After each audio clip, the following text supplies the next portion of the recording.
भूर्भुवस्सुः तत्सवितुर्वरेण्यं भर्गो देवस्य धीमहि धियो यो नः प्रचोदयात्। देवतुल्यायो महाशक्ति। आज का अध्याय चिंतन का हमारा क्रमांक है 916, दिन मंगलवार, तारीख 24 अप्रैल 2024। और आज हमारे बीच में ये ड्रोन भारद्वाज जो चार्टर्ड अकाउंटेंट है, और आज आपका जो विषय लिया है वो है चेंजिंग इन ITR फॉर्म्स और असेसमेंट 2024-25, क्योंकि इस वर्ष में 24-25 में जो नया ITR आ गया है फॉर्म में, जिसमें हमें नए रेजिम्स में फाइल करना है, पुराने वालों को आना है तो उसका क्या चीज़ ऑप्ट करनी पड़ेगी, इसमें क्या भ्रांतियाँ हैं, कौन कौन से ITR फॉर्म फाइल कर सकते हैं, कब फाइल कर सकते हैं, या हमको अगर वो कोई फॉर्म देना है तो पहले फाइल करना है या पहले फाइल करके या बाद में कर सकते हैं। बहुत सारी भ्रांतियाँ हैं, उसको हमारे आदरणीय ड्रोन भारद्वाज साहब जो है दूर करेंगे। अब ज़्यादा समय नहीं लेते, आदरणीय भारद्वाज साहब से निवेदन करते हैं कि आज का उद्बोधन जारी करें। आदरणीय भारद्वाज साहब। Thank you very much Arvind Sharma sir. तो सबसे पहले स्क्रीन शेयर कर लेते हैं। जी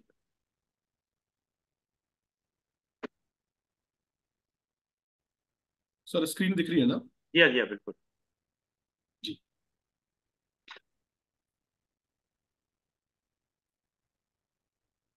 सर, जो सबसे पहला चेंज है, मेजर अमेंडमेंट है इस बार रिटर्न फाइलिंग को लेके, वो ये है कि एसएससी के पास ऑप्शन दिया गया है ओल्ड टैक्स रिजीम में ऑप्ट करना चाहे या फिर न्यू टैक्स रिजीम।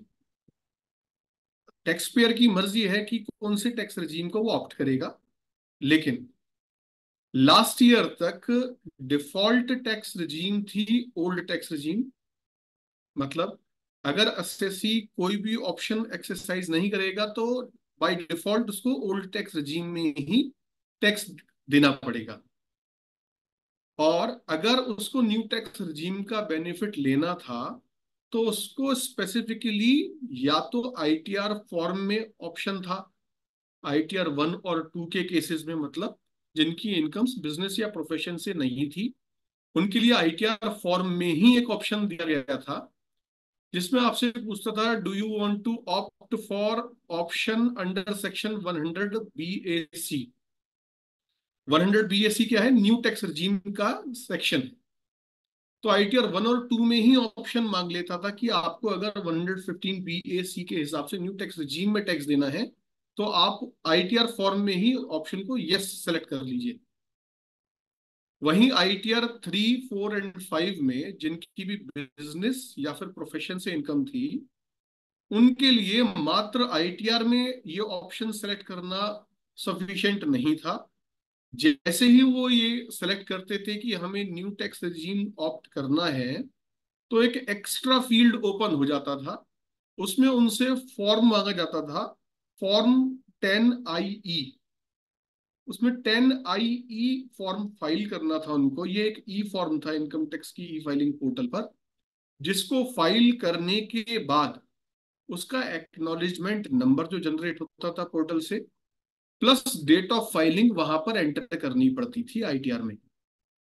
तब उसको न्यू टैक्स रिजीम का ऑप्शन अवेल करने का ऑप्शन मिलता था, और न्यू टैक्स रिजीम के हिसाब से वो टैक्स दे पाता था ऐसा एसएससी जो बिजनेस या प्रोफेशन की इनकम रखता था। तो सर इस बार क्योंकि डिफॉल्ट टैक्स रिजीम को ही न्यू टैक्स रिजीम कर दिया गया है, इसलिए थोड़ा सा इस ITR फॉर्म में ऑप्शन भी चेंज हो गया है। मैं थोड़ा सा जूम कर देता हूं। ठीक है, लास्ट टाइम तक क्या पूछता था? लास्ट टाइम तक पूछता था कि do you want to opt for section 115 BAC, और यस या नो करना होता था। मतलब आपको ऑप्ट करना है तो यस करना है। लेकिन अभी देखिए सर, बॉटम में देखिए स्क्रीन के, यहां पर ऑप्शन आ रहा है, have you exercise the option under section 115 BAC of opting out of new tax regime. तो अब ये वाइस वर्सा हो गया है। पहले पूछता था कि न्यू टैक्स रिजीम में ऑप्ट किया है क्या, अब पूछता है न्यू टैक्स रिजीम से ऑप्ट आउट किया है क्या। तो यहां पर ये ऑप्शन सेलेक्ट करना पड़ेगा, और आज भी वही स्थिति है। ITR 1 और 2, उसमें ITR फॉर्म में ही भर सकते हैं आप ऑप्शन, सिर्फ कोई सेपरेट फॉर्म भरने की रिक्वायरमेंट नहीं है। लेकिन जहां पर भी बिजनेस या प्रोफेशन से इनकम्स हैं, वहां पर जो पहले फॉर्म होता था 10IE, अब वो 10IE नहीं जाएगा, एक नया फॉर्म इंसर्ट किया गया है 10IEA नाम से। तो फॉर्म, नया फॉर्म हो गया है 10IEA। तो ये फॉर्म फाइल करना है। अब कुछ लोगों की क्वेरी ये भी आती है कि जी अगर जो पहले फॉर्म्स फाइल्ड है, मतलब असेसमेंट ईयर 23-24 तक अगर किसी ने ऑप्ट इन कर रखा था न्यू टैक्स रेजीम में, फिर तो प्रॉब्लम अराइज होगी ही नहीं, क्योंकि अब तो आगे से डिफॉल्ट टैक्स रेजीम ही न्यू है। तो असेसी भी यही चाहता था शुरू से कि न्यू टैक्स रेजीम में वो बेनिफिट ले पाए, और आज तो डिफॉल्ट बना दी है, तो फिर कोई दिक्कत ही नहीं थी। लेकिन अगर किसी ने पहले न्यू टैक्स रेजीम ऑप्ट किया था और उसने बाद में किसी साल में ऑप्ट आउट भी कर लिया था, क्योंकि वन टाइम अपॉर्चुनिटी तो अवेलेबल थी टैक्स पेयर को, तो ऐसे केस में क्या होगा? क्या अब दोबारा से नया फॉर्म 10IEA भरना पड़ेगा ओल्ड टैक्स रेजीम के लिए? तो इसका आंसर है जी बिल्कुल भरना पड़ेगा। मैं एक बार थोड़ा सा रिपीट कर देता हूँ, थोड़ा सा कंफ्यूजन है यहाँ पर, ये थोड़ा कंफ्यूजिंग हो सकता है। एग्जाम्पल मैंने ये लिया कि असेसमेंट 21-22 में किसी ने न्यू टैक्स रेजीम ऑप्ट करी, और असेसमेंट ईयर 22-23 में ऑप्ट आउट भी कर ली, मतलब दोबारा से फॉर्म 10IE भर के विड्रॉ कर लिया उस रेजीम से। तो ऐसे में ये बिल्कुल भी हम लोगों को नहीं सोचना है कि वो पुराने में ही, मतलब पिछले सालों में ऑप्ट आउट करके बैठा है तो हमको दोबारा फॉर्म फाइल करने की जरूरत नहीं है। ऐसा नहीं है, हमको नया फॉर्म फाइल करना ही है फॉर्म 10IEA में। ऐसा इसलिए है, अगर अभी आप स्क्रीन पे देखेंगे तो सेक्शन लिखा है 115 BAC, सबसेक्शन 6 लिखा है। ये न्यूली इंसर्टेड सबसेक्शन है। जो पहले हम, अगर हमको याद आता हो, फॉर्म 10IE जब भरा करते थे तो वहां पर होता था 115 BAC सबसेक्शन 5। अब लॉ में अमेंडमेंट कर दी गई फाइनेंस एक्ट 2023 से, और 115 BAC सबसेक्शन 5 को खत्म कर दिया गया है, बंद कर दिया गया है। कब से? 1 अप्रैल 2024 से। जितने भी असेसमेंट ईयर्स 1 अप्रैल 2024 से स्टार्ट हो रहे हैं, मतलब असेसमेंट ईयर 24-25 एंड ऑनवर्ड्स, उन सभी केसेस में जो 115 BAC सबसेक्शन 5 में हम ऑप्शन ऑप्ट करके आए थे पहले, भले ही हमने ऑप्ट इन किया था या ऑप्ट आउट किया था, वो अब हमारे किसी काम के नहीं है। उनको ये मान के चलें कि हमने कोई ऑप्शन ना तो ऑप्ट इन किया था ना विड्रॉ किया था उससे। आज हमको फ्रेश फाइलिंग करनी पड़ेगी फॉर्म 10IEA में। अब सर यहां तक क्लियर हो तो आगे बढ़ते हैं। कोई डाउट हो तो सर हाथ के हाथ भी पूछ सकते हैं। ठीक है, बिल्कुल सही है। जी। अच्छा, हमारे बीच में अशोक शर्मा साहब भी हैं रूम पर, अगर कोई चीज़ हो। जी सर। जी बिल्कुल। चलिए ठीक है सर, आगे। जी सर, सेकंड जो चेंजेस हैं ITR फॉर्म में, वो चेंजेस आए हैं कुछ प्रिजम्पटिव बिजनेस इनकम्स को लेके या प्रिजम्पटिव प्रोफेशनल इनकम्स को लेके। लास्ट ईयर एक अमेंडमेंट हुई है फाइनेंस एक्ट 2023 से, जो इफेक्टिव है असेसमेंट ईयर 24-25 से, सेक्शन 44AD। तो section 44AD before finance act 2023 क्या कहता था? वो ये कहता था कि अगर आपकी टर्नओवर अप टू 2 करोड़ है तो आप एलिजिबल हैं 44AD में ऑप्ट कर लीजिए, और 44AD में प्रिजम्पटिव बेसिस पर अपना टैक्स भर दीजिए। अब अमेंडमेंट क्या आई फाइनेंस एक्ट 22-23 से? सर अमेंडमेंट ये आई कि जो लिमिट थी 2 करोड़ की टर्नओवर की, उसको बढ़ाकर 3 करोड़ कर दिया गया। लेकिन ये जो 3 करोड़ किया गया, वो कुछ कंडीशंस के साथ किया गया। कंडीशन ये लगाई गई सर कि ये 2 करोड़ को 3 करोड़ तभी पढ़ा जाएगा जब आपकी टोटल जो टर्नओवर है उसका लेस देन 5% कैश में है। इसको इस तरीके से भी कह सकते हैं, अगर टोटल टर्नओवर का जो कैश कंपोनेंट है वो अगर मोर देन 5% है तो आपके लिए 44 AD की लिमिट 2 करोड़ ही रहेगी, 3 करोड़ नहीं बढ़ेगी। तो इसी अमेंडमेंट के साथ साथ ITR फॉर्म में भी चेंज किया गया। स्क्रीन पे देख सकते हैं कि रेड कलर के बॉक्स में है, ग्रॉस टर्नओवर पूछ रहे हैं, ए पॉइंट, थ्रू अकाउंट पे चेक और अकाउंट पे बैंक ड्राफ्ट और बैंक इलेक्ट्रॉनिक क्लियरिंग सिस्टम। मतलब जो बैंकिंग चैनल से हुआ, अकाउंट पे चेक रहा हो, NEFT RTGS करी हो, तो वो टर्नओवर अलग से बताना है। बी, रिसीट्स इन कैश, ये सर नया इंसर्ट हुआ है, ये लास्ट ईयर तक नहीं था। तो रिसीट्स इन कैश जो हैं यहां पर एंटर करने हैं। और सी है any mode other than A and B।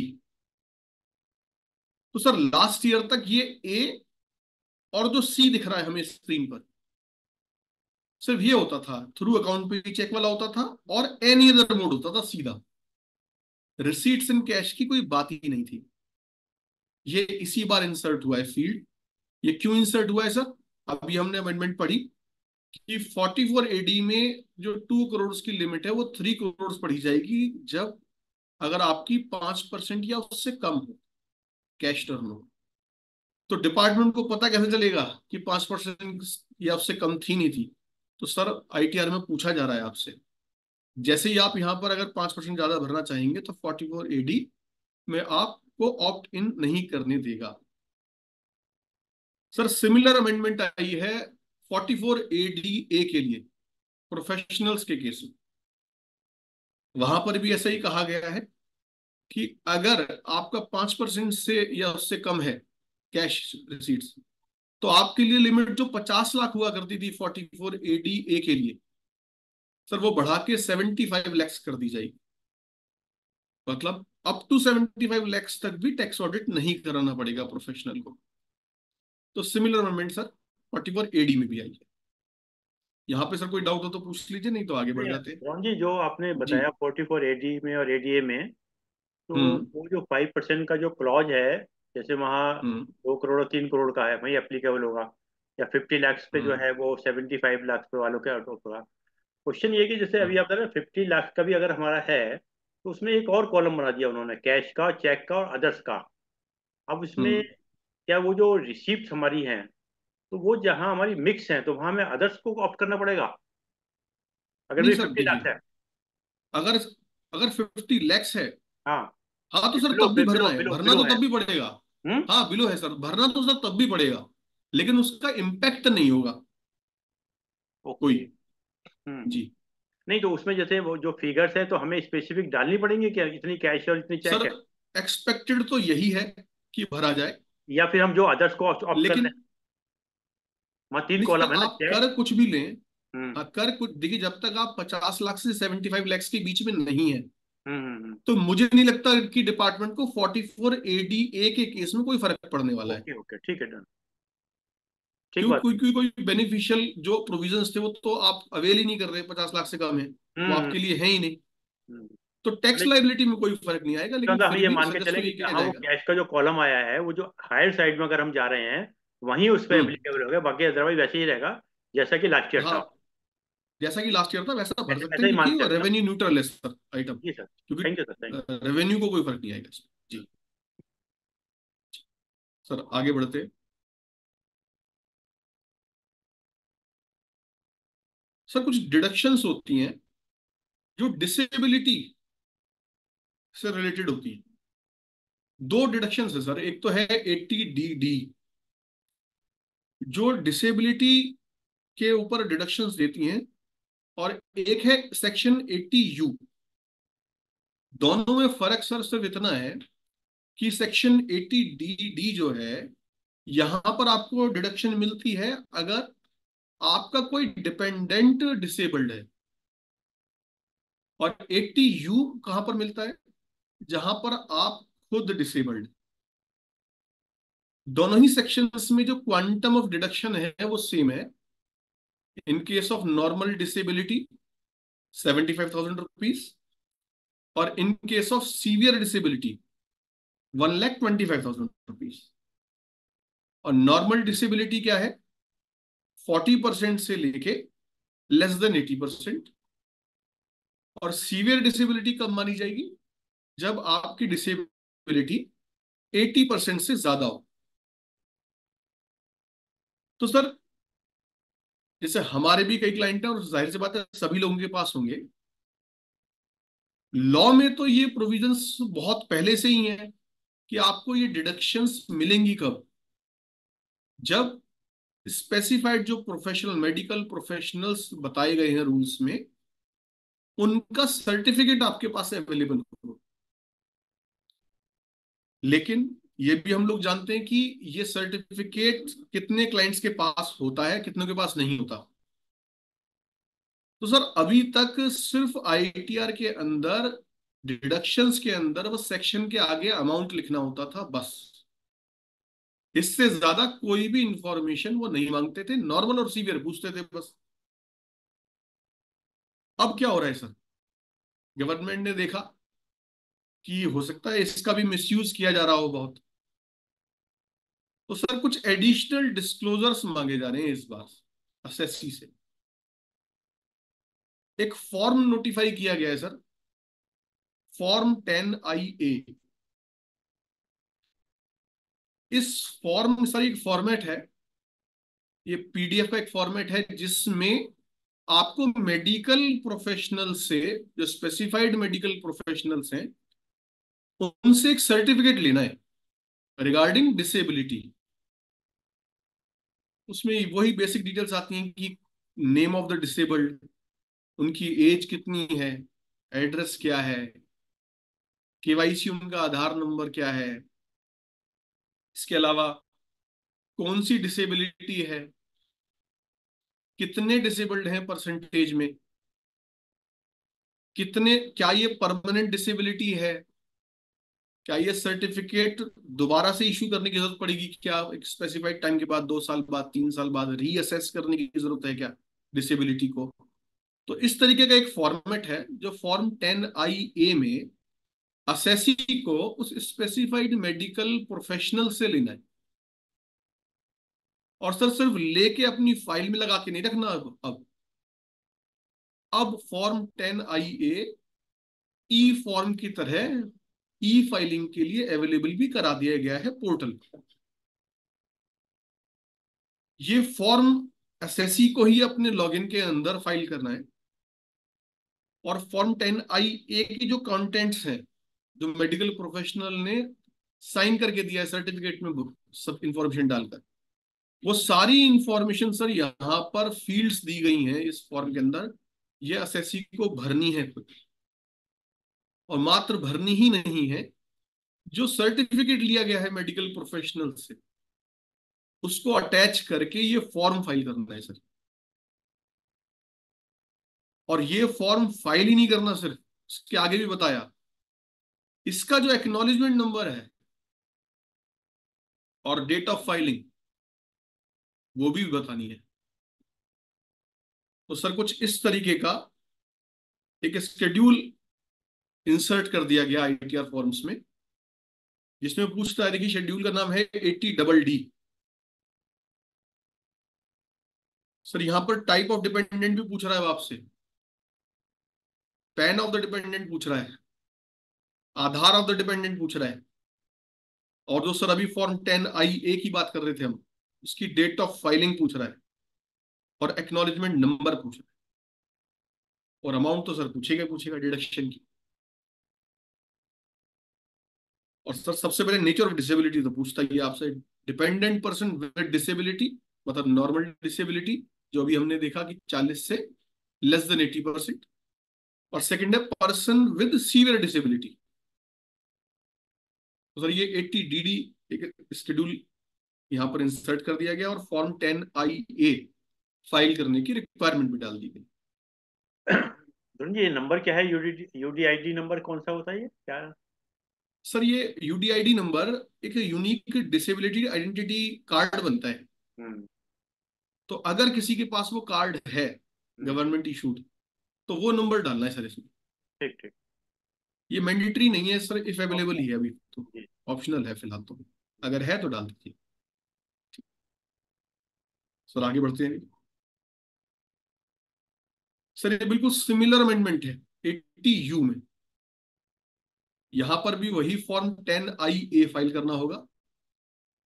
और देखिए सर फर्क कितना आया। Schedule 80U nature of disability में क्या लिखा है, self with disability, self with severe disability.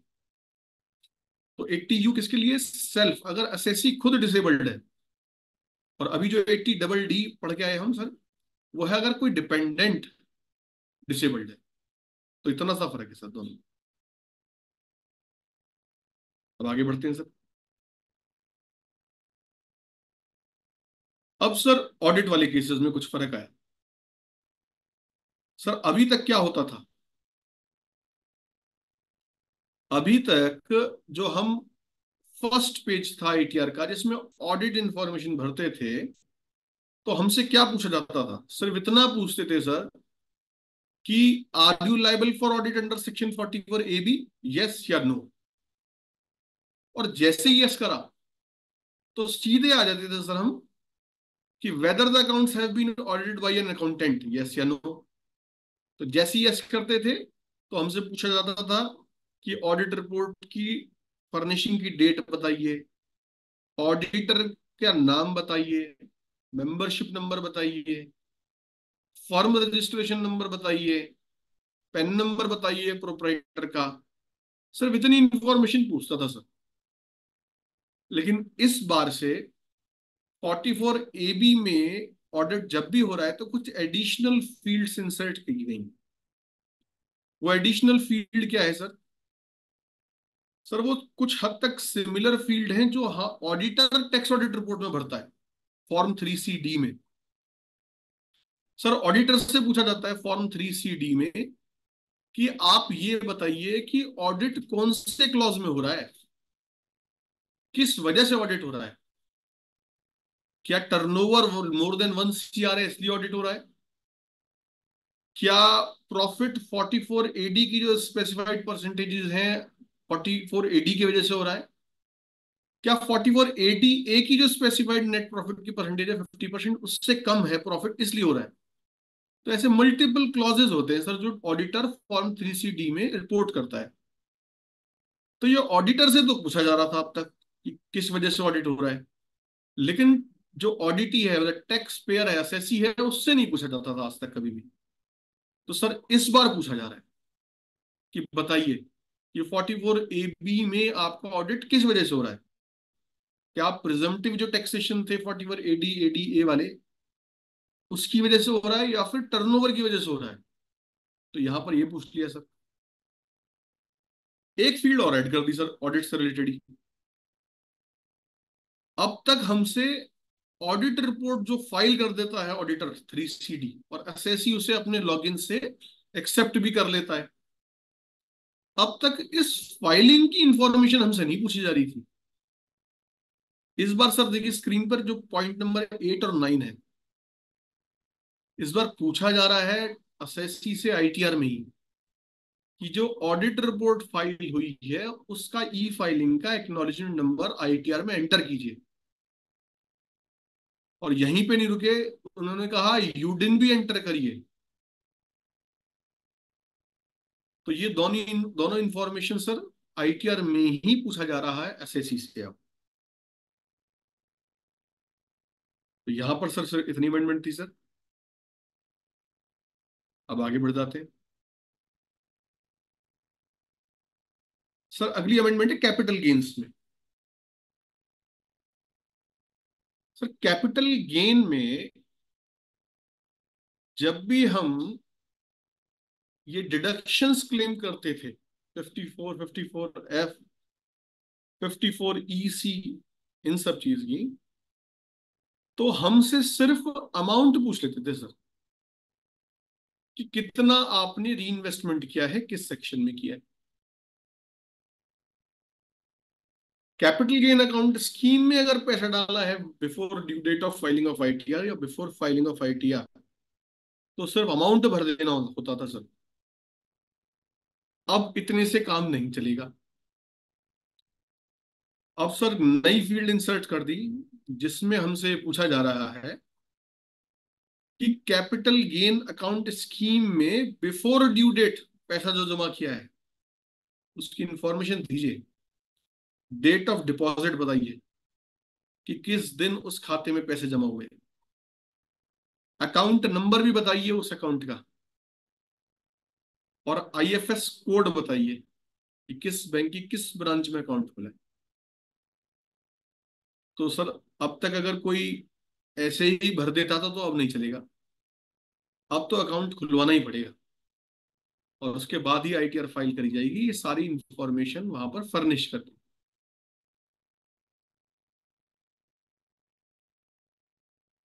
आगे बढ़ते हैं सर।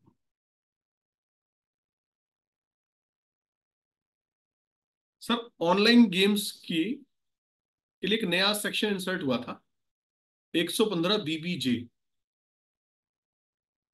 हालांकि बहुत कुछ फर्क नहीं है। पहले भी हम लोग क्या करते थे, जो भी ऐसे ऑनलाइन गेम्स में बहुत सारे लोग आजकल पैसे कमा रहे हैं, गवा भी रहे हैं, तो पहले भी क्या करते थे कि जो हमारे पास होता था विनिंग फ्रॉम क्रॉसवर्ड पजल्स और ये सब सिमिलर प्रोविजंस ही एक नए सेक्शन में इंसर्ट कर दिए गए 115 बीबीजे में, कि सर फ्लैट स्पेशल रेट लगेगा 30% का। कोई स्लैब रेट का बेनिफिट नहीं मिलेगा, कोई डिडक्शन का बेनिफिट नहीं मिलेगा। जो कमाएंगे उस पर फ्लैट 30% टैक्स देना ही देना है सर। हमारे पास भी पिछले साल एक क्लाइंट आया था, उसने कमाए थे सर लगभग 5 लाख रुपए ऑनलाइन गेमिंग में। तो टीडीएस कट गया था 30% से 1.5 लाख रुपए। तो बड़ा ही खुश खुश आया था कि आईटीआर भर दीजिए सर, ये 1.5 लाख का रिफंड लेना है। तो उसको लगा कि मेरी और कोई इनकम ही नहीं है, सारा सोर्सेज से इनकम जोड़ लो तो 5 लाख रुपए ही है बस। तो उसने सोचा 5 लाख तक कोई टैक्स लगता नहीं, और 1.5 लाख रुपए टीडीएस काट चुके हैं, तो ये मुझे रिफंड मिल जाएगा। तो लेकिन जब सर उसे प्रोविजन समझाए गए तो उसकी खुशी काफी कम हो गई, या ये कह लीजिए कि खत्म ही हो गई। जब ये बताया गया कि भाई जितना टैक्स टीडीएस के तौर पे कट गया ये वापस नहीं मिलेगा, सब एडजस्ट हो जाएगा, बस कुछ नहीं मिलना। इसमें द्रोण जी तो वो सर जो बेसिक बेसिक एग्जाम्पशन है वो भी नहीं मिलेगी? जैसे कुछ भी नहीं सर। जैसे वो हमारे उसमें मिलती थी कैपिटल गेन वाले में, चैप्टर सर 6 वाला था वो। सर कुछ नहीं मिलेगा इन वाले में, जो ये लॉटरी ऑनलाइन गेम्स है ना, ये सब मतलब इसको तो देना ही देना है टैक्स। देना ही देना है सर, इसमें कुछ नहीं बचेगा। ठीक। तो सर ये जो सेक्शन इंसर्ट हुआ इसके लिए अदर सोर्स में भी इंसर्ट कर दिया गया ये पॉइंट, और जो शेड्यूल एसआई होता है स्पेशल रेट वाला, यहां पर भी इंसर्ट कर दिया। 30% देखिए लिखा रहा है। अब आगे बढ़ते हैं सर।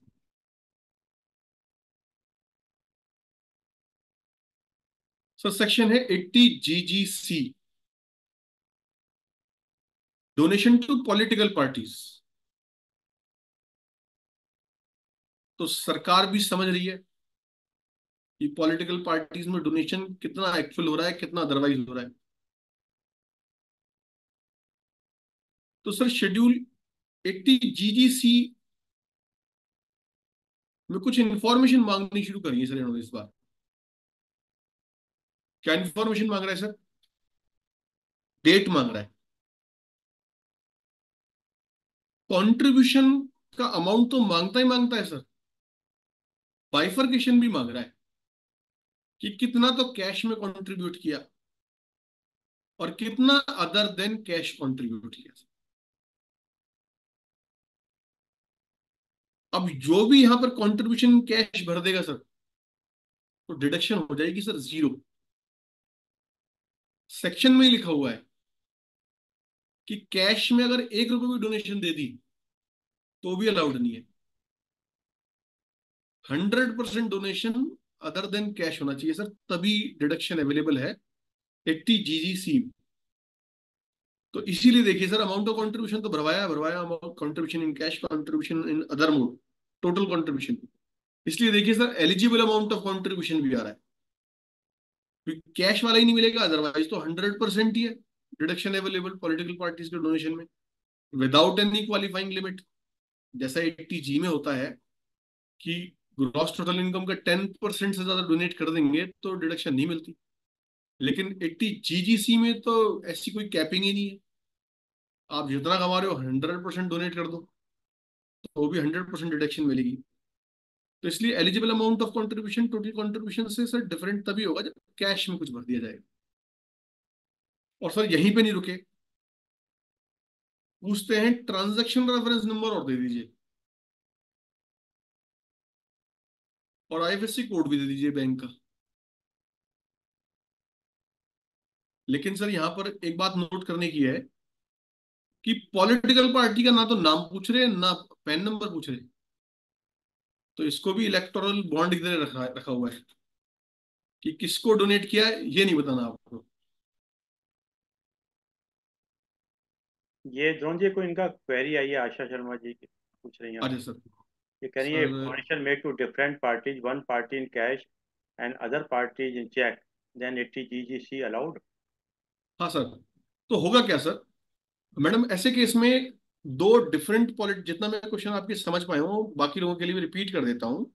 मैडम का पूछना यह है कि अगर दो डिफरेंट पॉलिटिकल पार्टीज को डोनेशन की गई और जिनमें से एक पार्टी को कैश में डोनेशन दी गई और जो दूसरी पार्टी है उसको चेक से डोनेशन दी गई, तो मैडम होगा क्या, ये दो, मैं ऐसा एज्यूम कर रहा हूँ डिफरेंट डेट्स पे दी गई होंगी। तो आप इस शेड्यूल को भरते हुए दो रो इंसर्ट करेंगे। पहले रो में एक पर्टिकुलर डेट होगी जिसको आप कैश में भरेंगे, और जैसे ही कैश में भरेंगे तो एलिजिबल कंट्रीब्यूशन उस रो में जीरो हो जाएगा, मतलब उसका कोई बेनिफिट मिलेगा नहीं। और सेकंड रो में जो आप चेक वाला भरेंगे तो उसमें डेट डालेंगे, और कंट्रीब्यूशन इन अदर मोड में भरेंगे तो उसका मिल जाएगा।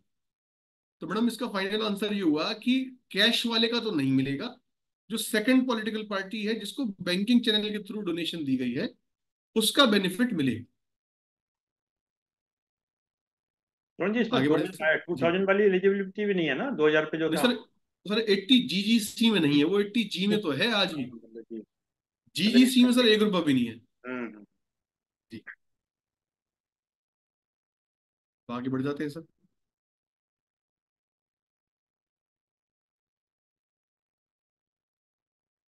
सर एक सेक्शन होता है 80 IAC, सर स्टार्टअप्स पे लगता है। जितनी भी कंपनीज एज स्टार्टअप रजिस्टर्ड हैं, DPIIT एक रजिस्ट्रेशन सर्टिफिकेट देता है स्टार्टअप्स को, तो स्टार्टअप में रजिस्ट्रेशन हो जाता है सर DPIIT से जैसी अप्रूवल मिलता है। लेकिन मात्र DPIIT के रजिस्ट्रेशन होने का मतलब ये नहीं है कि उनको इस 80 IAC सेक्शन का बेनिफिट मिलेगा। अभी ये भी डिस्कस कर लेंगे 80 IAC क्या है। तो सर 80 IAC का बेनिफिट लेने के लिए, एलिजिबल होने के लिए, 80 IAC के बेनिफिट के लिए सर मात्र DPIIT का रजिस्ट्रेशन लेके नहीं रुकना होता। DPIIT रजिस्टर्ड जितने भी स्टार्टअप्स हैं उनको अप्लाई करना पड़ता है 80 IAC के सर्टिफिकेट के लिए। और एक सर इंटर मिनिस्ट्रियल बोर्ड है जो अपनी मीटिंग में डिसाइड करता है कि किसको देना है किसको नहीं देना। इस बात का अंदाजा सर इस बात से लग सकता है 80 IAC की इंपॉर्टेंस का, कि जितना मेरे को पता है आज की डेट में, अगर जो स्टार्टअप्स रजिस्टर्ड हैं इंडिया में अगर वो 80,000 से 90,000 के बीच में है तो 80 IAC का सर्टिफिकेट लेस देन 1,000 के पास है सर। अब इसके दो रीजन हो सकते हैं सर कि इतने कम के पास क्यों है, और इस रीजन को समझने के लिए पहले सर 80 IAC समझ लेते हैं क्या है। सर 80IAC ये कहता है कि जो भी स्टार्टअप्स डीपीआईटी के साथ रजिस्टर्ड हैं, प्लस जिनको इस इंटर मिनिस्ट्रियल बोर्ड से 80IAC का सर्टिफिकेट भी ग्रांट हो रखा है, उनको हम बेनिफिट देंगे, डिडक्शन देंगे। और सर कितनी डिडक्शन देंगे? 100% ऑफ द प्रॉफिट सर। जितना भी प्रॉफिट कमाया स्टार्टअप ने, वो 100% डिडक्शन दे देंगे हम, मतलब टैक्स हो जाएगा निल। और 80IAC सर कितने टाइम तक अवेल कर सकते हैं? फर्स्ट 10 ईयर्स में से सर किसी भी 3 कॉन्जिक्यूटिव फाइनेंशियल ईयर्स में 80IAC ऑप्ट कर सकते हैं। 80IAC का सर्टिफिकेट होना चाहिए, और कोई भी पहले 10 साल में से कोई भी 3 कॉन्जिक्यूटिव फाइनेंशियल ईयर्स के प्रॉफिट को आप 100% टैक्स फ्री करा सकते हैं सेक्शन में डिडक्शन क्लेम करके। तो सर अभी तक कोई शेड्यूल नहीं था इसका जिसके बारे में इंफॉर्मेशन भरवाए, तो अब ये 80IAC इंसर्ट हो गया सर एक इसमें शेड्यूल, जिसमें क्या पूछता है sir? Date of incorporation of startup. क्यों क्यों पूछ रहा है सर? 10 साल के बाद देना ही नहीं है, तो यहां से 10 साल काउंट कर लेगा। नेचर ऑफ बिजनेस, क्या बिजनेस करता है स्टार्टअप। फिर पूछता है sir certificate number as obtained from inter ministerial board of certification. तो वो सर्टिफिकेट जिसकी बार बार बात हो रही है 80IAC की, उसका नंबर डालना है सर ये। नेक्स्ट कॉलम में पूछता है sir first assessment year in which deduction was claimed. अब क्यों पूछ रहा है sir first assessment year in which deduction was claimed? क्यों सर? 3 साल से ज्यादा देना ही नहीं है, और 3 साल भी कोई मर्जी के 3 साल नहीं, 10 में से एक बार लेना शुरू कर दिया तो 3 कॉन्जिक्यूटिव असेसमेंट ईयर्स में मिलेगा सर। मर्जी नहीं है, अगले साल लॉस हो गया तो नहीं लिया। और लास्ट कॉलम है sir amount of deduction claimed for current assessment. कितना डिडक्शन क्लेम कर रहे हैं ये भी बताइए। तो ये सर 80IAC आ गया। अब आगे बढ़ते हैं सर।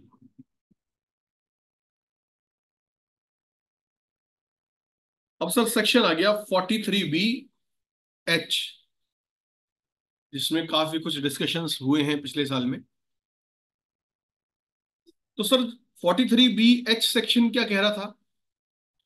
वो ये कह रहा था अगर कोई माइक्रो और स्मॉल एंटरप्राइजेस, माइक्रो और स्मॉल एंटरप्राइजेस एज पर MSME एक्ट, उसके हिसाब से कोई माइक्रो और स्मॉल एंटरप्राइजेस है जिसकी पेमेंट आपने with in specified time limit नहीं करी। अगर with in specified time limit नहीं करी, और इवन आपने फाइनेंशियल ईयर एंड होने तक भी नहीं करी, तो आपको जितना भी अमाउंट आपने नहीं दिया with in specified time limit, उतने का खर्चा सर डिसअलाउ कर देंगे। डिसअलाउंस हो जाएगी सर उतने अमाउंट की, जितना भी पैसा आपने स्पेसिफाइड टाइम लिमिट में नहीं दिया। अब स्पेसिफाइड टाइम लिमिट क्या है sir? Specified time limit sir इन्होंने ऐसे बताया कि अगर असेसी और जो माइक्रो और स्मॉल एंटरप्राइजेस है जिसके ड्यूज असेसी को देने हैं, अगर आपस में कोई पेमेंट का एग्रीमेंट नहीं है कि कितने दिन में पेमेंट होगी, तो सर 15 दिन के अंदर पेमेंट करनी है। और अगर कोई एग्रीमेंट है भी, तो उस एग्रीमेंट में जितनी डेट लिखी है उसी के हिसाब से करनी है। लेकिन कोई भी एग्रीमेंट में जिसमें टाइमलाइन 45 डेज से ज्यादा लिखा हो, तो सर ऐसा ही पढ़ा जाएगा कि 45 डेज के अंदर ही पेमेंट करनी है। मतलब अगर मिस्टर ए को मिस्टर बी की पेमेंट करनी थी और आपस में मिस्टर ए और बी ने एग्रीमेंट कर लिया कि 90 डेज के अंदर पेमेंट करूंगा जी, तो सर ये एग्रीमेंट में 90 डेज जो लिखे हैं उसको 45 डेज ही माना जाएगा। तो अगर 45 डेज के अंदर पेमेंट नहीं हुई, और इवन 31 मार्च 2024 तक भी नहीं हुई। 45 डेज तो एक्सपायर हो ही गए थे, 31 मार्च तक भी नहीं करी। तो सर मान लीजिए अगर 10 लाख रुपीज की पेमेंट थी मिस्टर बी की, जो विद होल्ड करके रखी हुई है मिस्टर ए ने, और 45 डेज के अंदर पेमेंट नहीं करी और फाइनेंशियल ईयर क्लोज होने तक भी नहीं करी, तो सर 10 लाख रुपीज की डिसअलाउंस हो जाएगी सेक्शन 43B(H) के अंदर। और ऐसी डिसअलाउंस सर इसके लिए फॉर्म 3C(D) में भी अमेंडमेंट आ चुकी है, ऑडिटर से तो मांगा ही जा रहा है। और जो सर यहाँ पर हमारा शेड्यूल OI होता है अदर इंफॉर्मेशन का, जिसमें सारी डिसअलाउंसेस पूछी जाती है हमसे, तो देखिए सर वहां पर भी अमेंडमेंट करके ये देखिए बॉटम में H पॉइंट और यहां पर ये इंसर्ट कर एक्सक्यूज दिया। मी, अगर 45 डेज 60 डेज में कर दी जाए तो क्या वो भी है? क्योंकि आपने दो क्लॉज दी है ना, करेक्ट सर, फाइनेंशियल ईयर में भी नहीं दी और 45 डेज में भी नहीं दी, करेक्ट। तो टोटली डिसअलाउड। लेकिन 45 डेज की जगह 60 डेज में दी है तो क्या होगा? हाँ सर, एग्जाम्पल ले लेते हैं सर। सर एग्जाम्पल लेते हैं कि बिल था हमारा 1 जनवरी का। सर जो मैंने कहा 45 डेज में जाना चाहिए, तो एज्यूम करते हैं कि 45 डेज 15 फरवरी को खत्म हो रहे। तो सर अगर 15 फरवरी तक हो गई पेमेंट तो अलाउड है, कोई डाउट ही नहीं है इसमें। तो अब सर पहले केस में मान के चलते हैं कि 15 फरवरी को नहीं हुई, 15 मार्च को हुई। हाँ जी। तो सर 15 मार्च को ही मतलब लगभग 75 डेज बाद हुई। तो सर ये अब अलाउ होगा या नहीं होगा? तो मेरे हिसाब से सर हो जाएगा। क्यों? क्योंकि फाइनेंशियल ईयर में आपने पेमेंट कर दी, हाँ वही पूछ रहे फाइनेंशियल थे ईयर के क्योंकि वो क्लोजर क्लियर में। नहीं हुआ था। जी जी जी। अरे, अब एक और केस हो सकता है सर, अगर यही पेमेंट अगर 15 अप्रैल को होगी तो डिसअलाउ रहेगी सर। क्यों? क्योंकि आपने फाइनेंशियल ईयर क्लोज होने तक भी पेमेंट नहीं करी। समझ। तो सर 10 लाख तो इस करंट ईयर में, मतलब असेसमेंट ईयर 24-25 में तो डिसअलाउ हो जाएगा। 10 लाख से आपका टोटल इनकम बढ़ जाएगी। लेकिन क्योंकि आपने फाइनेंशियल ईयर 24-25 में पेमेंट कर दी है, तो आपको जो असेसमेंट ईयर 25-26 आएगा सर, उसमें ये डिसअलाउंस आपकी, मतलब इसमें ये डिडक्शन अवेलेबल है, आप मिल जाएगा डिडक्शन। ठीक। तो आज 10 लाख से बढ़े हुए प्रॉफिट पर आपको टैक्स देना पड़ जाएगा, लेकिन अगले साल का जो टैक्सेबल टोटल इनकम है, टैक्सेबल प्रॉफिट है, वो घट जाएगा। ठीक। ठीक, थैंक यू। Welcome sir. तो सर 43B(H) में तो यही अमेंडमेंट थी। ITR में भी और टैक्स ऑडिट रिपोर्ट में भी बिल्कुल ऐसा ही पॉइंट ऐड कर दिया गया। अब आगे चलते हैं सर। सर एक स्कीम आई थी, अग्निवीर स्कीम, डिफेंस में 4 साल के टर्म के लिए रिक्रूटमेंट की। और जितना मुझे ध्यान आता है उस अग्निवीर स्कीम में 4 साल के बाद 25% जो कैंडिडेट्स थे उनको तो शायद वो डिफेंस में फुल टाइम में एब्जॉर्ब कर लेंगे, और 75% को घर भेज दिया जाएगा, अगर मुझे गलत ध्यान नहीं आती वो स्कीम तो सर एक नया सेक्शन इंसर्ट हुआ है इस अग्निवीर स्कीम से रिलेटेड ही, फाइनेंस एक्ट 2023। वो है सर 80CC(H). ये सर बिल्कुल सिमिलर है 80CC(D) से, जो NPS का सेक्शन है। सर 80CC(D) में हम लोग क्या करते हैं, अगर वहां पर भी कोई गवर्नमेंट एम्प्लॉय है, तो जो एम्प्लॉयज कंट्रीब्यूशन टू NPS है, उसका बेनिफिट हम देते हैं 80CC(D)(1) के अंदर, और या फिर 1B के अंदर, जो एक्स्ट्रा 50,000 का डिडक्शन है। और एम्प्लॉयर्स कंट्रीब्यूशन जो है वो हम देते हैं 80CC(D) सबसेक्शन 2 के अंदर। तो सर जितने भी अग्निवीर स्कीम के कैंडिडेट्स हैं जो ज्वाइन करेंगे अग्निवीर स्कीम के थ्रू डिफेंस को, सर उनके लिए भी एक फंड बनाया गया है, अग्निवीर कॉर्पस फंड। उसमें भी NPS के जैसे ही एम्प्लॉय से भी कंट्रीब्यूट कराया जाएगा इस फंड के अंदर, और एम्प्लॉयर भी उसमें कंट्रीब्यूट करेगा। तो सर बिल्कुल NPS के तर्ज पर ही नया सेक्शन 80CC(H) भी यही कह रहा है कि आपको एम्प्लॉयर और एम्प्लॉय रिलेशन जितनी भी हैं दोनों की डिडक्शंस मिल जाएगी।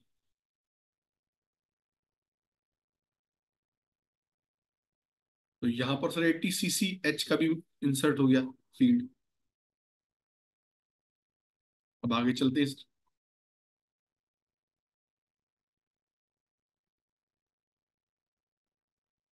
एक ऑप्शन सर अभी इंसर्ट हुआ है। अभी तक हम लोगों से आईटीआर में क्या पूछते थे, हमसे रिटर्न फाइलिंग सेक्शन पूछा जाता था सर, बस कि within due date file कर रहे हैं तो 139(1),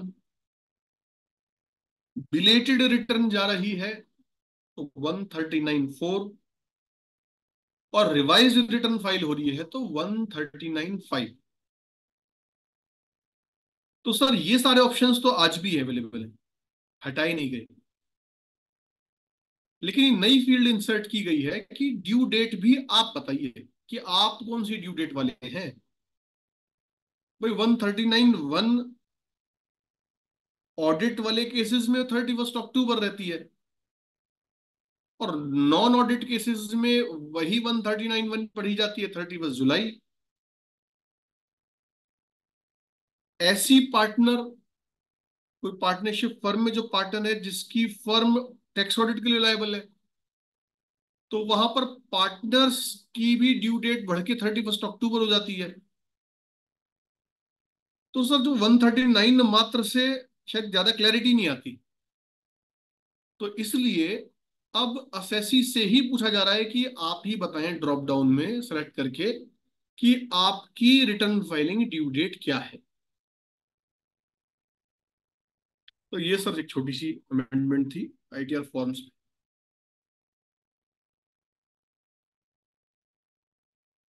एक चेंज हो रहा है सर ऑडिट वाले केसेस में, और ये ध्यान रखें सर ये सिर्फ इंडिविजुअल और एचयूएफ के लिए आया है।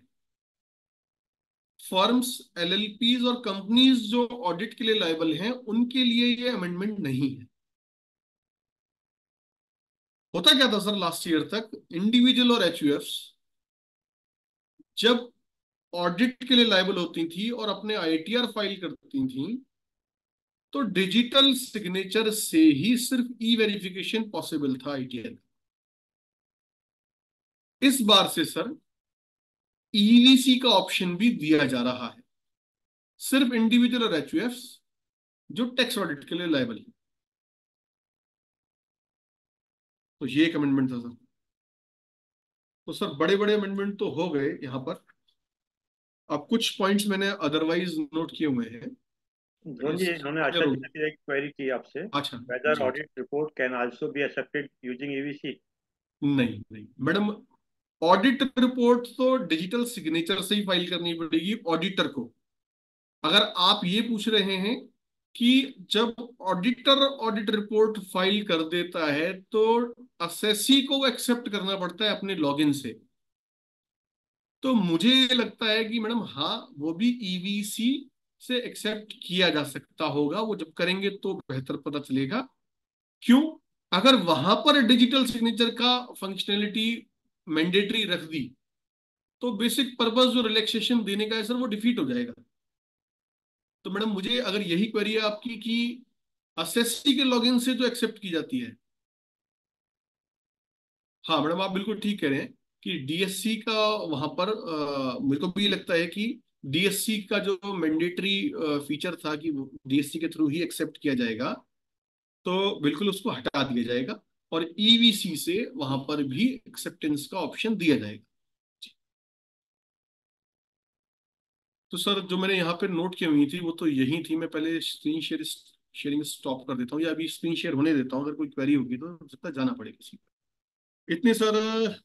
और मैंने कुछ चीजें लिख रखी थी, मैं एक बार देख लेता हूँ कि कुछ बताना हो तो मुझे।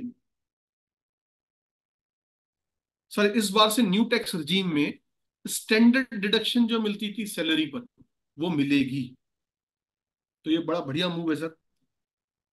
एक सर फैमिली पेंशन में हम लोगों को सेक्शन 57 के अंदर डिडक्शन अवेलेबल है।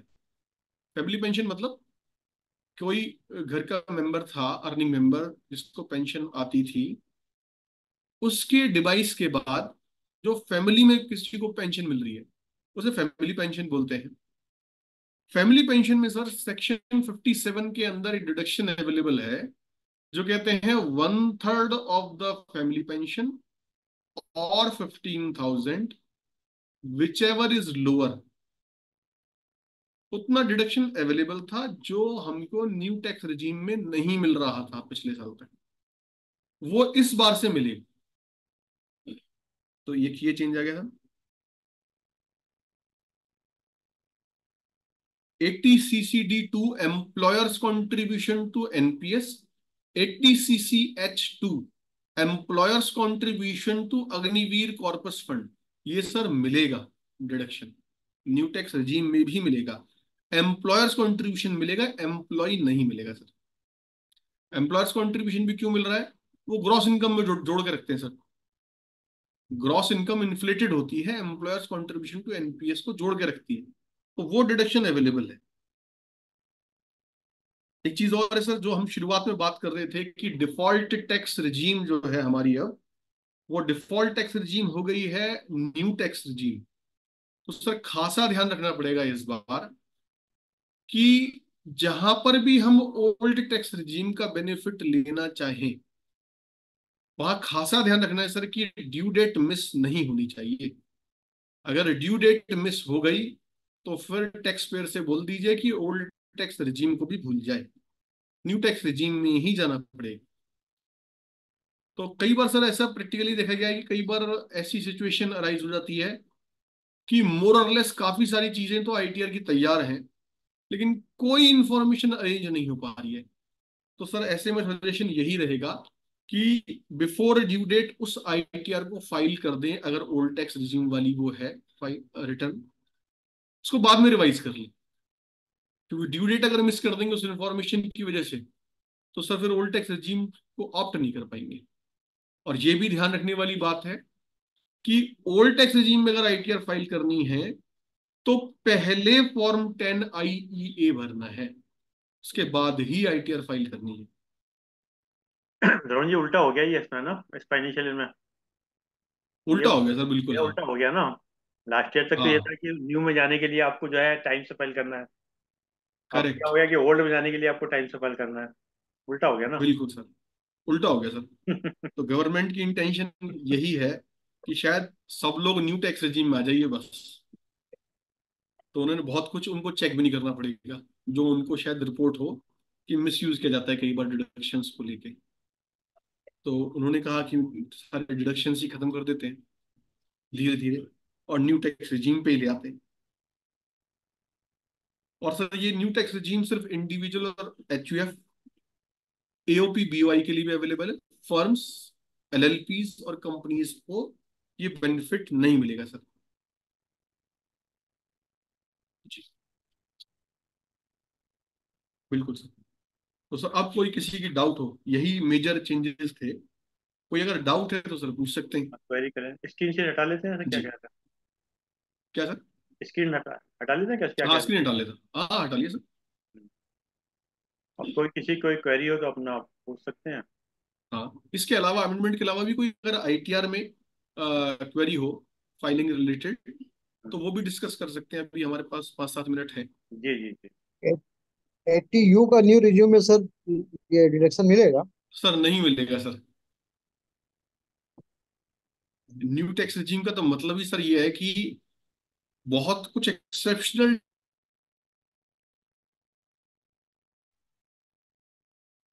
हम्म।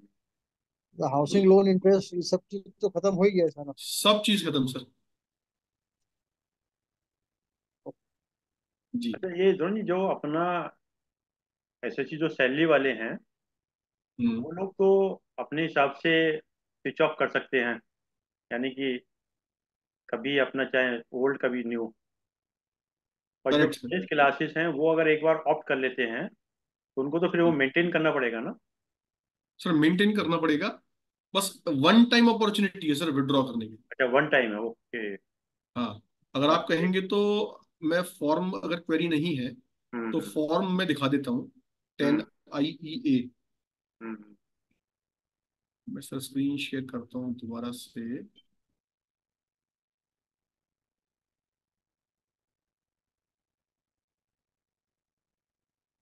सर स्क्रीन पे आ गया ना? ये आ गया। स्क्रीन कर देते हैं सर। ये फॉर्म है 10IEA जी। सर, सबसेक्शन 6 है। बाकी लोग म्यूट कर लीजिएगा जो लोग। सर सबसेक्शन 6 है। हम्म। 10IE में सबसेक्शन 5 लिखा होता था सर, जी। तो वो 5 अब बंद हो चुका। असेसमेंट 23-24 तक तो ये न्यूली इंसर्टेड सबसेक्शन है, जिसके हिसाब से 10IEA भरना है सर। जी। सर बड़ी बेसिक डिटेल्स हैं, सिमिलर टू 10IE ही है। नेम पूछ रहा है, पेन पूछ रहा है। 115B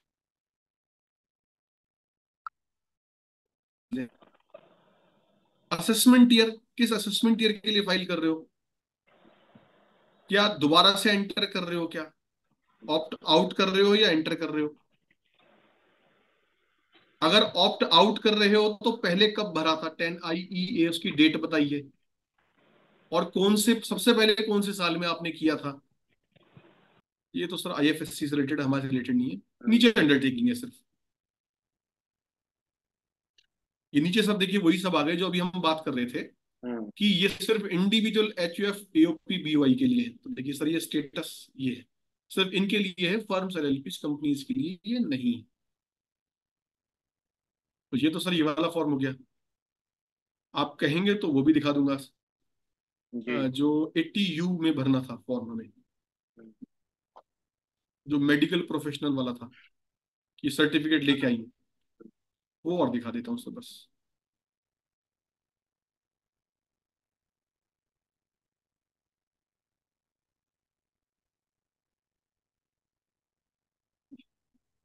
इसको तो डॉक्टर ही सर्टिफाइड करेंगे तभी लगाना पड़ेगा।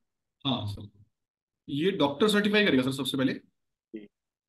देखिए 10IA हो गया सर ये, certificate of medical authority for certifying person with disability, severe disability, और ये सब बीमारियों के नाम लिखा है। और देखिए sir section 80D, 80DD, 80U दोनों के लिए यही है जो अभी हम लोग अपने स्लाइड्स में देख के आए थे। सर्टिफिकेट नंबर, डेट, प्रैक्टिशनर ये बताएगा this is to certified that Shri mister X, son of Shri Y, as so and so years, male female, residing at, registration number, this is a person with disability suffering from autism, cerebral, ये सब सारी conditions. Condition is progressive, non progressive, likely to improve, not likely to improve, सब लिखिएगा sir. reassessment is recommended, not recommended after a period of month or years। अगर इसने लिख दिया reassessment is recommended after so and so years, तो sir वहीं तक valid रहेगा, फिर दोबारा बनवाना पड़ेगा सर्टिफिकेट। नहीं, ये फॉर्म तो मेरे ख्याल पहले भी था, पर ये अपलोड नहीं होता था पहले ना। करेक्ट सर, ये फॉर्म तो हमेशा से था यहाँ पर कि ये सर्टिफिकेट लेके रखना है, लेकिन क्योंकि ये कोई ई फॉर्म के फॉर्म में नहीं था, मतलब फाइलिंग नहीं करनी होती थी, तो सच्चाई तो यही कि ज्यादातर शायद लेके नहीं रखते थे। और ये तो भी सर देखा ये, गया था कि SSC एक बार ऑप्ट कर लेता था, फिर हमेशा यूज करता रहता था, जबकि इसका रिन्यूअल हाँ है उसी को, लगता था। करेक्ट हम्म। करेक्ट करेक्ट सर, करेक्ट बिल्कुल सर। तो यहाँ पर सर मेडिकल प्रोफेशन साइन करेगा, या। अपना एड्रेस लिखेगा, नेम लिखेगा, क्वालिफिकेशन लिखेगा सर। अब सर जो इस फॉर्म में जितनी भी इंफॉर्मेशन दिख रही है ना भरने की, ये सारा का सारा जो ई फॉर्म बनाया गया है, पोर्टल पे दिया गया है फाइलिंग के लिए, सर ये सारी इंफॉर्मेशन आपसे वहां पर मैन्युअली लिखवाएगा।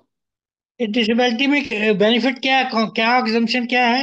हाँ सर, डिडक्शन जो मिलेगी वो दोनों ही सेक्शन में, सेक्शन 80DD में भी और 80U में भी। सर अगर नॉर्मल डिसेबिलिटी है तो 75,000 रुपीज। नॉर्मल डिसेबिलिटी को उन्होंने ऐसे डिफाइन किया कि 40% से ज्यादा हो डिसेबिलिटी और लेस देन 80% हो डिसेबिलिटी। तो ऐसे केस में नॉर्मल डिसेबिलिटी में 75,000 रुपीज की डिडक्शन है।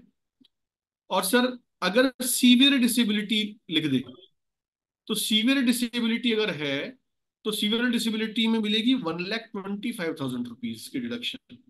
और सीवियर डिसेबिलिटी को डिफाइन किया गया सर 80% और मोर। नहीं, इसका एक लिस्ट है कोई कि कौन कौन सी डिसेबिलिटी है? लिस्ट है।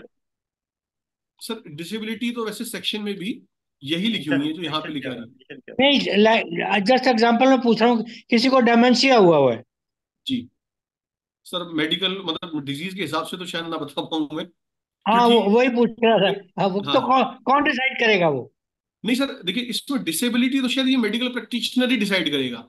और 80DD जो सेक्शन है जहां पर स्पेसिफाइड डिजीजेस की डिडक्शन मिलती है सर, हाँ, वहां पर तो डिजीजेस नोटिफाइड है सर, अच्छा। सारी वहां पर नोटिफाइड है। पर ड्रोन जी, जो नए रिजिम में ये मिलेगा डिडक्शन? कुछ नहीं मिलेगा सर, हाँ, बस क्वेश्चन ये आ गया, नए रिजिम तो मिलेगा ही नहीं। आपको न्यू ओल्ड तो रिजिम में मिलना ही जाना नहीं पड़ेगा, सर। तब लेंगे आप। बिल्कुल बिल्कुल सर, ओल्ड में मिलेगा सर जो मिलेगा। एक्चुअली क्या था, पहले इसका मिसयूज होता था। एक बार बना बहुत लिया, सर। अभी यूज करते रहते थे, अमाउंट डाल दिया। अब गवर्नमेंट जी चाहती है कि भैया आप हमें अपलोड कर दो, एवरी ईयर उसका रिन्यूअल कराओ और उसका टाइम भी इसको हमको दे, मतलब ये था। बिल्कुल बिल्कुल बिल्कुल बिल्कुल और कोई किसी बिल्कुल। क्वेरी हो तो पूछ सकते हैं। और काफी अच्छी तरीके से आपने एक्सप्लेन कर दिया। एक दोनों जी, जैसे थैंक यू सर। फॉर्म में, जैसे बिजनेस इनकम है फॉर एग्जाम्पल, कमीशन वो कायदा बिजनेस इनकम है। और मुझे 6 लाख या 6.5 लाख, 6 लाख की इनकम होती है कमीशन की। तो अगर मैं सारी हम्म। सरेंडर करता हूँ तो एनी प्रॉब्लम? सर कोई प्रॉब्लम ही नहीं है, बस क्योंकि मैं कोई डिडक्शन नहीं ले रहा और मैं नए रीजन में चला जाता हूँ। कोई प्रॉब्लम ही नहीं है सर, जा सकते हैं। और कोई क्वेरी किसी की? इससे बढ़िया टैक्स पेयर तो कोई मिलेगा ही नहीं सर डिपार्टमेंट को, 100% प्रॉफिट डिस्क्लोज कर रहा है। हाँ, बोला 100। तो नहीं, तो जस्ट अवॉइड द, मतलब वो मतलब करके ना। Correct sir. और कोई किसी क्वेरी बिल्कुल। नहीं है? आप ही पूछ सकते हैं ज्यादा क्वारीज तो। अच्छा। नहीं, वैसे हमारे, इन्होंने इससे पहले भी लिया था अपना, देखा था शेयर्स पे लिया था। हाँ हाँ, बहुत अच्छी बहुत तरह से बहुत एक्सप्लेन क्लियर किया है। था इन्होंने। बहुत और अब ये बहुत हर महीने कॉन्फिडेंशियल है। हमारे उस पर आया करेंगे नए नए टॉपिक को लेकर। और एक जो एक हमारा सर चैट पे डेली। शायद क्वेश्चन आया हुआ है अच्छा। एडवोकेट जितेंद्र पांचाल जी का, what hmm. To do with the previous balance in MSME. Hmm. Sir जितना मैं समझ पा रहा हूँ क्वेरी आपकी, शायद आपकी क्वेरी ये है, प्रीवियस बैलेंस से मैं समझ पा रहा हूँ कि जो फाइनेंशियल ईयर 23-24 के ओपनिंग बैलेंस थे एमएसएमई के, मतलब 31 मार्च 2023 में भी कुछ ड्यूज थे एमएसएमई के। तो सर जो पुराने ड्यूज हैं उनका डिसअलाउंस तो अब हो नहीं सकता। क्यों? क्योंकि वो तो ऑलरेडी आपने फाइनेंशियल ईयर 22-23 की जो रिटर्न फाइल करी ईयर 2023 में, उसमें ऑलरेडी अलाउड हो गया, क्योंकि तब तो 43BH था नहीं। तो सर वो दोबारा से डिसअलाउ हो नहीं सकता। लेकिन अगर आपकी ये क्वेरी है जो मैं आगे बोलने वाला हूं, कई लोगों की ऐसा क्वेरी आती है मेरे पास कि एग्जाम्पल के तौर पे ओपनिंग बैलेंस है 10 लाख रुपीस माइक्रो और स्मॉल एंटरप्राइज का, तो लास्ट बैलेंस शीट में दिखा रखा है। करंट ईयर की परचेज है 10 लाख रुपीस, और कहते हैं कि करंट ईयर में पेमेंट भी मैंने 10 लाख ही करी है। ओपनिंग 10 लाख, करंट ईयर की परचेज 10 लाख, फिर से तो हो गया 20 लाख, और करंट ईयर में पेमेंट करी 10 लाख। तो मैं ऐसा नहीं कह दूं कि ये करंट ईयर की पेमेंट है, पुरानी तो ऐसी खड़ी है। सर अगर ये क्वेरी है तो मुझे लगता है कि डिपार्टमेंट इस पर एडवर्स व्यू ले सकता है। अगर आप ऐसा करना चाहें तो प्रॉपर डॉक्यूमेंट्री एविडेंस रखिएगा कि क्यों इस पेमेंट को जो आपने करंट ईयर में की है उसको ओपनिंग बैलेंस के साथ एडजस्ट ना किया जाए। रीजन हो सकता है कि कुछ डिस्प्यूट चल रहा है पुराने बैलेंस पर, उसके कम्युनिकेशंस आपके पास हो सकते हैं। तो अगर प्रॉपर डॉक्यूमेंट्री एविडेंस है आपके पास कि जी पुरानी पेमेंट क्यों रोक रखी है आपने, और ये जो करंट ईयर की पेमेंट है वो आप कह रहे हो कि करंट ईयर की परचेज के अगेंस्ट ही है, इसलिए मेरी 43BH की कोई डिसअलाउंस बनती नहीं, तो अगर वो डॉक्यूमेंट्री एविडेंस है प्रॉपर तो ही ऐसी प्लानिंग करिएगा सर, अदरवाइज मत करिएगा, नहीं तो फीफो बेसिस पे मारा जाएगा। अच्छा, एक छोटा सा क्वेश्चन था कि जैसे माइक्रो वालों को, जिसने पेमेंट नहीं दी माइक्रो इंडस्ट्रीज को, उसको तो वो उसका पेनल्टी है भाई, आप वो उसका आपका ऐड हो जाएगा। एमएससी में अवेलेबल है कुछ ऐसा, एमएससीबी के लिए, एमएसएमई के सर लिए? नहीं सर, अगर आपकी क्वेरी ये है कि असेसी खुद एमएसएमई है, हाँ जी। उसको कोई रिलैक्सेशन है क्या? इस प्रोविजन से। हाँ एग्जैक्टली, उससे हाँ उसका पेमेंट, उसका किसी ने पेमेंट नहीं किया हुआ तो। हाँ सर, कोई ऐसा अगर आपका असेसी जिसके लिए डिसअलाउंस चेक की जा रही है, अगर वो हाँ जी। खुद एमएसएमई भी है, तो भी कोई हाँ। रिलैक्सेशन नहीं है सर। अच्छा। उस पर भी ये डिसअलाउंसेस के प्रोविजन लगेंगे। बस इसमें यही है सर कि जिसका भी माइक्रो और स्मॉल एंटरप्राइजेस का आपने पेमेंट नहीं किया है, अगर वो सिर्फ ट्रेडिंग है, उसकी मेजर एक्टिविटी उसके उद्यम रजिस्ट्रेशन पर ट्रेडिंग आ रही है, तो सर ये डिसअलाउंस नहीं लगेगी, अदरवाइज डिसअलाउंस लगेगी। अच्छा, अगर एमएसएमई का पेमेंट किसी ने नहीं किया हाँ सर, खुद। हमारे जो हम केस ले रहे हैं, हमारे असेसी खुद भी एमएसएमई है, और उसने जिसकी पेमेंट नहीं करी वो भी एमएसएमई है। यही तो करी सर, आपके कुछ और है। तो हाँ यस, यस मैं शशि हूँ। मेरा किसी ने पेमेंट नहीं किया एमएससी में ठीक है with sir. In due time. तो मुझे जो पेमेंट नहीं हुआ, उस पेमेंट का कोई बेनिफिट हमें है, या नहीं उसमें सर, एक टर्म? इनकम हाँ, टैक्स लॉ में सर कोई बेनिफिट नहीं है। आपका पेमेंट किसी और ने अच्छा। रोका है, तो डिसअलाउंस के प्रोविजंस का डिस्कशन उसको करना है जिसने पेमेंट रोकी है, उसकी ओके, डिसअलाउंस बनेगी, और ओके, आपको ओके, बेनिफिट कोई ठीक, नहीं मिलेगा इससे, लेकिन सरकार को जरूर ठीक, मिलेगा ठीक, in in terms of additional tax. चलिए सब, कोई और ठीक। किसी क्वेरी है तो पूछ सकते हैं। दोनों साहब, जैसे हमको सारे बैंक अकाउंट डिक्लेयर करने हैं एक्सेप्ट डोरमेंट, करेक्ट सर। है ना? तो क्या जैसे अगर मैं रिटर्न फाइल करता हूँ जुलाई में और मैंने कुछ अकाउंट अपने अप्रैल में मई में बंद कर दिए, तो क्या मैं इसको शो जी करूँ या रहने दूँ? सर, मुझे लगता है कि अगर एक दिन भी उस पर्टिकुलर फाइनेंशियल ईयर में बैंक अकाउंट एक्टिव था, तो रिपोर्ट करना है सर। अगले साल से आप छोड़ सकते अगले साल छोड़ सकते हैं, मतलब हैं, अप्रैल अगले में साल के मैंने बल्कि क्लोज उसके भी किया अगले है। साल। हम्म। तो नेक्स्ट ईयर तो उधर जाके उसके बैलेंस पर्पज से ना, क्योंकि बैलेंस तो उसका जो है वो जी जाएगा। ठीक। बिल्कुल। और कोई किसी क्वेरी है? नहीं तो फिर हम देवरी साहब से निवेदन करेंगे, जो खजारिस में इसके एमडी रह चुके हैं, तो हैं बल्कि, धन्यवाद देंगे साहब। हमारे जूम के स्थायी स्तंभ हैं देवरी साहब, और हमारे एक से साहब एडवोकेट जो है वो नहीं, भी स्थायी स्तंभ है हमारे। और आज जो है हमारी इतनी लंबी क्लास चली है, यात्रा लगातार शुरू से लेकर अब तक हमारे साथ साथ में रहे हैं, क्यों? नहीं, तो बहुत ही अच्छा था पिछली बार का भी, मुझे याद है। हम्म, सबसे बड़ी क्वालिटी की इतनी आराम से बोल रहे हैं ना, हम्म। जैसे चाय के कप्पे के ऊपर दोस्तों के साथ बैठे हैं और बातें कर रहे हैं। इतने कूली, इतने टैक्स एडवोकेट्स होके इस तरह बात कर रहे हैं, एक्सपर्ट होके। हम्म। बहुत ही मजा आया उसको। क्वेश्चन पूछने का दिल करता है, जिस तरह आप डिटेल्स दे रहे हैं, स्पेशली आपने ऑल्दो अमेंडमेंट की डिटेल्स दी थी। तो तो बहुत ही अच्छा लगा। आप ऐसे हर साल तो एक नया अमेंडमेंट, जैसे बजट के बाद पुनः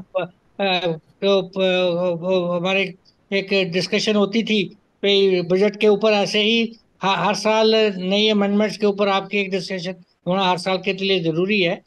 बहुत सबके लिए बहुत बेनिफिट हुआ होगा। कई मन में प्रश्न आते हैं, वो तो हम अरविंद जी से पूछ लेंगे, अगर वो भी बता देंगे, नहीं तो आपसे पूछेंगे, बता देंगे। बहुत बहुत धन्यवाद। Thank you sir, thank you. Jitendra Mohan ji हमारे चार्टर्ड अकाउंटेंट वहाँ से हैं, मेरठ से हैं। आपका भी स्वागत है सर। चलिए सब, चल जो सब धन्यवाद के दीजिए सर। बहुत बहुत धन्यवाद आपका। बहुत बहुत धन्यवाद। Okay sir, thank you. चलिए, बहुत बहुत धन्यवाद आदरणीय देवी सर, बहुत बहुत धन्यवाद आदरणीय जॉन बाजा जी साहब, अपने समय निकाल समय दिया। और जैसा कि विचार के साथ और 3 बारों के साथ अपनी बात को समाप्त करते हैं। आज का विचार,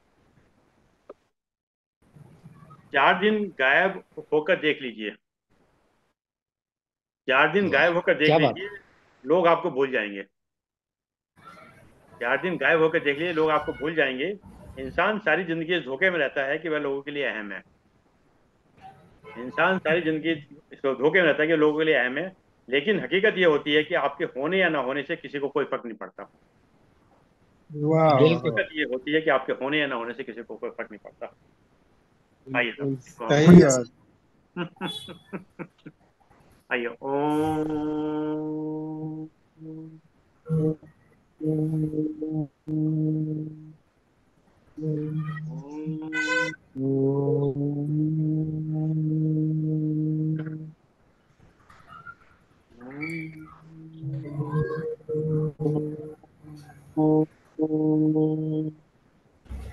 शांति, शांति, शांति।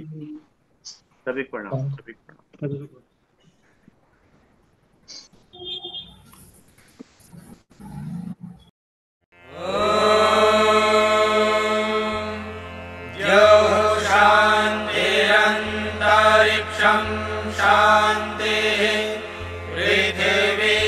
शान्तिरापः शान्तिरोषधयः